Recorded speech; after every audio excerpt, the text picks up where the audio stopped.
Hello, and welcome back to the HearTOGETHER Podcast from the Philadelphia Orchestra.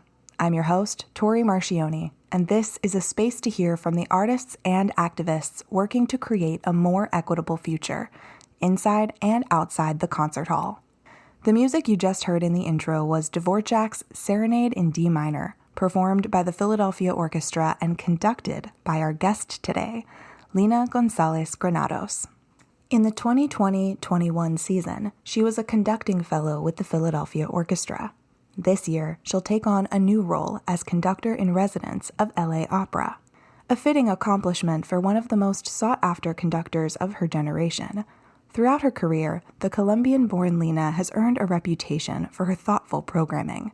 In 2014, she founded Unitas Ensemble, dedicated to playing music by Latin American composers. Her response to the major gap she saw in the Boston music scene while she was there getting her master's at the New England Conservatory, then her doctorate at BU. Lina tends to be a take the bull by its horns kind of person, which is part of what made it so difficult for her to slow down when COVID-19 first hit. At the beginning, I was very desperate to keep my work up, and there was a moment that everything just froze in time and in life, and being able to just make decisions in a different fashion for your family, for your career, for everything. I feel like I aged at least 10 years than where I was 2 years ago. In early March of 2020, Lina and Philadelphia Orchestra assistant conductor Kensho Watanabe were in the habit of connecting regularly, and quickly realized that they were uniquely positioned to help other conductors navigate the uncertainty of canceled concerts and social isolation. Together, they formed the Conductors Collective, inviting their peers from all over the world to join intelligent conversations about their craft. We saw an opportunity to do something good, and that's how it was born. We were the very first webinar that appeared for the pandemic, and we had people over 38 countries. So that was crazy when we saw the need was so beyond anything that we could have imagined. I will never forget that there was this amazing conductor from Australia, and our meetings were at 3 p.m. So it was always 3 a.m. in Australia, and she would connect, people from Africa, from Colombia. And seeing that at least for the time being, the glass ceiling was out. For us, it was very important to make all this information accessible. The other thing that we wanted to create that was very different from other people is that with every guest, the contact was direct. We facilitate the questions, but everybody was able to ask. For example, our music director, Yannick, who actually was the person who came twice. And they were able to ask him directly what he think about something about the subject. And it was, as much as we facilitated, breaking that barrier. We felt so close to each other. I think what made it successful. It was very natural, and it's one of my, I think one of the proudest moments to be working with Kensho and be able to have those moments of bonding. It was very necessary. The last thing that I want to ask you about the Conductors Collective is the vision, which is to be the driving force towards establishing a new paradigm for organizational leadership rooted in empathy. And this theme of empathy came up everywhere in my research about you. It seems so central to who you are and how you do things. And I'm wondering, was there a particular experience that convinced you of the importance of empathy? Either where it wasn't being extended to you or where it was needed, that you were like, this is a non-negotiable? There are maybe 3 things in my career that drove me towards that particular strength I want to say, because empathy, always seeing as a soft skill, is like one of the biggest strengths that you can have in this business. I remember the first one being, I went to the last masterclass with Bernard Haitink. And I remember it was such a moment of growth for me. He was like the first like big name, or the big personality, a profound mentor that I consider. I remember struggling a little bit with Debussy, and he was giving me a hard time, but like never destructive. It was the first time that I was getting a hard time that it was very constructive. And I remember that we sat down together, and he says, like, I hope you learned something, like, I hope you were like happy and comfortable. And I said, Maestro, sometimes I get very nervous. It was like for me trying to open and say, like, I had a hard time at the beginning because I was very nervous. And he said, I'm 90 years old and I get nervous too. And for me, that was like the first time that I could feel like someone was connecting to the most intimate part of my insecurities, and that used that to propel growth for me. So he was reading this anxiety and made me a better person. And when he said, I get nervous too, and I made mistakes, and I'm like, how is this possible? This Bernard Haitink. So assuming that he was human, doing it in the podium was something that marked me, because I remember my former teacher before a meeting with Haitink, he was like, there is no room for mistakes. If you're doing mistakes, you're not doing it right. And yes, there is a lot of pressure to do that. But when you're learning, it's very hard to frame that energy. It's about the energy. So that was the first one. The second one was when I met in my doctorate, my college teacher, who's Branwell Toby. And he was always so constructive. And he will always like tell me, read the room, always introduce yourself and facilitate the hearing. All of this was always like his philosophy. And he's such a kind person. The only thing that I saw while we were working was kindness. And fast forward to 2019, when I started working with Yannick. And Yannick is one of the most empathic persons that I met. And he anchored everything. Like all of this that I'm telling you, like what Branwell was teaching me, what I was learning with Haitink, was anchored by the kindness of Yannick. And that was so profoundly transformative and music-wise so top. The level was so high and so top. There was no controversy that both can coexist together. And that's how I decided to be, Sometimes it works, sometimes it doesn't. It depends of the ensemble, but making sure that I stay true to myself. It really strikes me that, like you said, we think about soft skills and empathy as, we take them for granted. And I think that in that they're sort of more feminine skills. Like and it's funny to me that you got like permission or an example of the importance of that from 3 men. Yes, and also because emotional intelligence is genderless. I'm obsessed with the Harvard Business Review. I read a lot of that, and there's a lot of reframing of empathy about CEOs that are empaths, and how does that facilitate the work, the productivity together. So it's definitely being taught in a more cooperative setting as a great asset to have. So in general, I mean, the greatest conductors are the ones that are able to bring that to the table very fast. Mm-hmm. I'm going to ask you an unfair question, and you can tell me that you're not into it. But I'm thinking about how as we embrace things like empathy in the C-suite and stuff like that, the narratives about what is good and what is acceptable are changing. And we can sometimes look backwards and go, oh, that thing that I would just have called a day at work was actually abusive or problematic.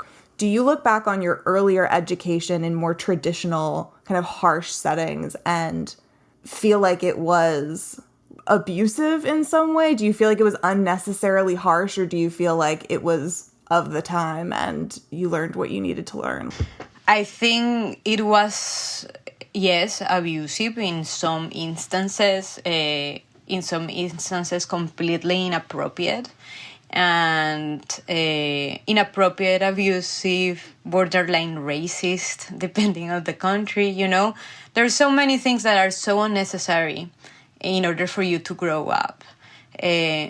I do think that there has been a lot of healing, and a lot of people have helped me heal. This is a very personal journey. It's not that I tell them, hey, you have healed me, but it has been with a lot of good music making, with a lot of kindness, that those painful memories have stayed as memories. Sometimes they come, you know, and when they come, I just have to remind myself that trauma is something that you sometimes live with, and you just have to, you learn how to live with it and how to bring it sometimes artistically. But yes, absolutely unnecessary. Every time that you treat someone less than their humanity, there is no need. You can learn any music without that. There are elements artistically that you can bring to, like, darkness of, I don't know, soul and spirit, that you need to come like actors, you know, that you have to learn those memories. I necessarily don't think that those have to be lived personally in order to connect to them. And I hope people in the future don't have to. You know, I've seen a lot of change and I'm so pleased, but yes, it was terrible sometimes.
That was an excerpt of Lina González-Granados conducting the Philadelphia Orchestra, featuring saxophonist Branford Marsalis playing Glazunov's Concerto in E-flat major.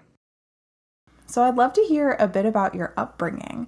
I did Google your hometown, Cali, Colombia, but I'd still love to hear what your firsthand experience was growing up there in the late 80s in a house of doctors and engineers. I had a very happy childhood. I was studying with in an all-girls school, very Catholic school, very conservative, and I still have my friends. To this day, we see each other. I told you we met last year in Disney World, and we had a great time together. It was a very happy childhood. My parents made it very easy for me to develop. We were very privileged in that sense. So I had access to a lot of things. And I would say classical music is not the strongest suit and wasn't the strongest suit in the country at the time. and in the city, but somehow I'd made it my own. And besides being exposed to all kinds of music, salsa, music from the country field, music, rural music, urban music, rock, pop, in English, Spanish, classical music. So it was a lot of things going on in my mind. I was very culturally exposed. Interesting. And your parents seemed like they were on board with you pursuing this piano and then music conducting route, even though that was not their life. So was there ever a conversation of, honey, are you sure? Or were they always pretty supportive? I think my dad has never wavered his support and his conviction that I was taking the right path. And he was the first one who always encouraged me to do it. I'm not saying that my mom didn't. It's just that I think my dad was, it's a little more aware or in touch with long-term plans. So he could see the end of the tunnel, even when I didn't, so like he never had a bad conviction. My mom is someone, a little bit more on the short term, and she's always thinking, okay, so what's next here? So they always supported me. My mom would take me every day to piano lessons. She would pick me up and then take me in a taxi with her. I would eat in the taxi, go to the class, because we didn't have a car. So she devoted her life to me having options. But of course, I'm an only child. My parents are privileged somehow because they have work. They were middle class that were able to make a life for themselves, which is not as normal in Colombia. In that time, they were able to do something for myself. So my mom was worried about not giving me more opportunities. I mean, she was always trying to say, okay, if I have my way, you should study medicine and you will have a path, you will have already your job, because nepotism, kind of, like things were more clear. So my mom was always worried about how am I going to do this, like myself, without her helping me. So that's why their hesitations were there. But never, it was like, don't study music or don't study conducting. And actually, I started my undergrad in Cali. I remember there was, I think in the first semester, I already knew that Cali wasn't the place that I could stay. And it was hard for my parents when I separated, like when I, went away from the house, because in Colombia, it's not like here in the States that you go to school and you stay on campus. No, you're like almost at home until like you get married, or even, like very, very late. So I remember trying to leave to Bogota until one day I sat with, I think that was the hardest thing that I've ever done, saying, Mom, I really need to go because I'm never going to find anything here. So I went to Bogota, and then I went to the first university. And it was hard to get out of the house. So there was a moment that I was going to come back to Cali. I was like, oh, I cannot do this. This is not for me. And my mom was like, oh, yes, come back. Like, we'll see, And my dad was the opposite. My dad is like, what are you doing? Like, you need to stay and see it through. And I was like, this university is not the place that I really want to be in. So he's like, well, change another college. So I was on my third college, finding the right teacher. Can you imagine that? And they were like, okay, we'll support you, but this is the last college that you can change. Like, 30 is our draw line. If you don't think you can make it with this, you need to change careers. And I'm like, no, I can't do it. And then until I found my place, I was relentless looking for that artistic output that I thought it was what I needed.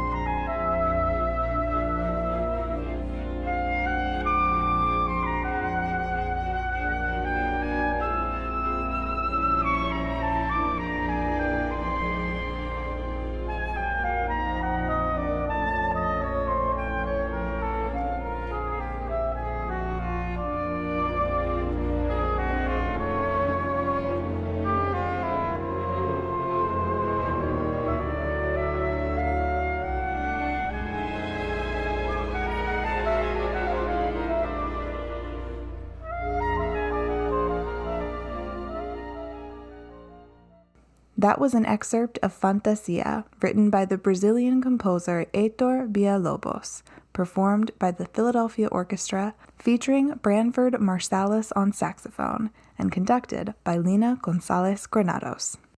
You're very much a champion of your culture and have been recognized as a leading Latina voice. In 2016, you were recognized as one of the Latino 30 Under 30 by El Mundo newspaper. Then in 2021, you won the Sphinx Medal of Excellence, and Hola magazine named you one of the top 100 Latina powerhouses.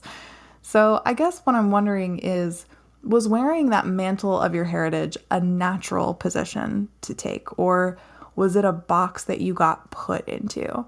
Or maybe a little bit of both? I think it's both. The first thing is that throughout the beginnings of my musical output, as I told you in Cali, I was exposed to all kinds of music. Classical music was only one of the music that I was exposed to, and I was playing, I was playing everything, Colombian music in the piano, all of this. And my mom actually got me, I remember, very early, I think I was 15, she got me a teacher who would do like his own arrangements, and he would do compositions. And for example, I would say, hey, I want to learn something from the Backstreet Boys, and the next day he would bring me levels of music, but really well done. So it was always, and in Latin America in general, as much as we study a lot of classical music, there is a sense of identity and trying to get this music also in our repertoires, So it was something that was already on my doing, artistic output, Colombian music, Latin American music. Now, the first time I felt like a minority was when I moved to the States. That was not the way that I was brought to. I was raised as the majority in my country. So I never felt like a minority until I came here, and it was clear to me that people look at me like that. It wasn't me looking myself like, oh, I am a minority, but it's like, it was more like, you are this is what you are, this is where you belong, you are a minority, and this is how far you can get. That is a very American thing. And in that sense, then all this work that I've been doing as artistically, that it's so innate to my upbringing, becomes something that is championed as that. And then when I saw myself into this pool of I don't know, of musicians, and they see me as that, I just said, okay, so definitely this is not people don't even are thinking in this. So I should be like, if nobody's thinking for me, who's gonna do it? So someone has to do it, and that's how I started doing advocacy. And not only because I'm not the only one, definitely, just joining energies with these people who are also have been doing it for the longest time, and just getting to know them. I'm curious because you've talked about being at a point now where you can just kind of say no to some things, and I'm wondering if when there are offers that come in that are particularly tokenizing, like another Dia de los Muertos concert or whatever, if in your declining you take the time to educate them. Talking about tokenizing, I have always said no to.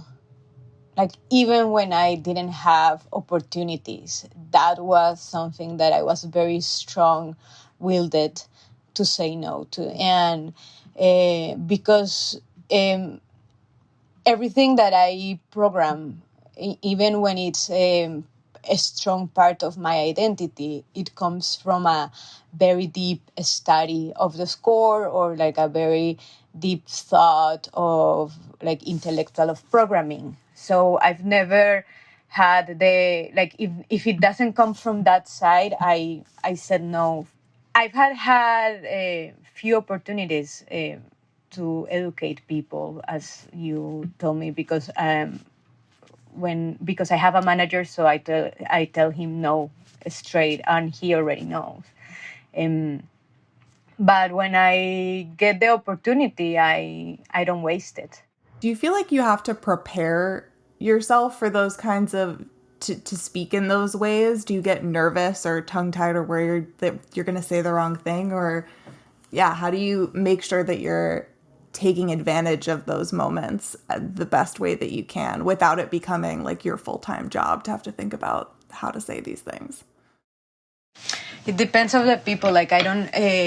There's battles that I don't think I will win, or there is arguments that I don't think are meant to be having. So if you know there is a person, that there is a space to grow, you can safely talk. But if something that doesn't, it's not worth it, because definitely there's people that it's not ready to be on the other side and listen. There's a lot of people who just wants to be approved and praised. So I don't want to say that I play the game. It's just that I move on. I just move forward, and it's completely irrelevant. Not everyone wants to learn. So trying to reconciliate that is it has been a very humbling experience, especially here in America. Tell me about what you're looking forward to in the next year. Got a big year coming up. And even personally or professionally, like if there's a vacation you're excited about, that fair game. I am looking forward to find those times to spend with my husband a little bit more. Vacation, I think I'm taking, it's not a vacation per se, but I'm taking a break in July to take care of our personal things, and I'm planning to maybe have a baby. And I say maybe because you never know how those things turn. So in the next couple of years, my family is taking more priority in that sense, and that involved with starting my new job in LA, which I'm going to do opening night next season, which is a huge thing, and getting those experiences together. Like for me, every concert now is a debut, so every week is like it comes with that looking forwardness, and that's why these next 5 weeks are going to be crazy. I'm going to do 5 concerts, 5 different countries, 5 different reps, and it's the life. So just trying to live fully, whatever comes at me. And cheers to good things coming her way. Lina debuts as conductor in residence with LA Opera this fall.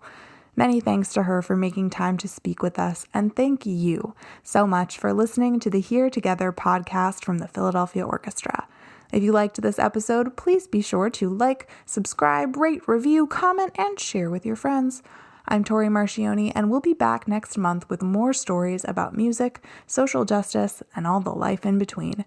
Please enjoy some more of Dvořák's Serenade in D minor as we exit. Till next time.